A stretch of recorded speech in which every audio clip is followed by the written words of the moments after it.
Mobile photography. A lot of people these days take a lot of pictures with their smartphones rather than buying a camera.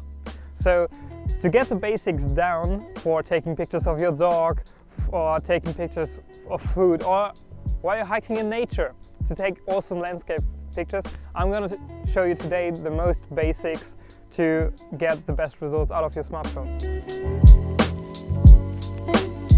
For best composition in your image, always turn on a grid. Also, when you have different lenses to choose from, turn on view outside the frame. Your smartphone is capable of some really good HDR, so always turn this on as well.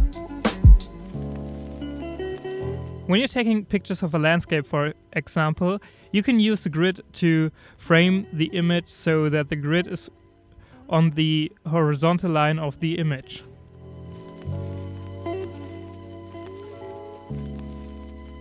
A lot of people these days only take pictures vertical, but sometimes it's better to do it horizontal. So try both.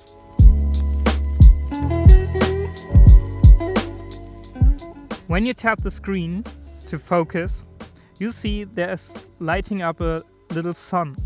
This sun can be used to lighten or darken the image. When you hold instead of tapping, your smartphone will automatically lock the focus and the exposure. You can still adjust the brightness of the image, but when you move it, it will stay as per. This technique comes in handy when you're taking pictures of a close-up. So you can just focus and adjust the exposure accordingly. Last but not least, instead of using the actual shutter button, you can use the volume button to take pictures.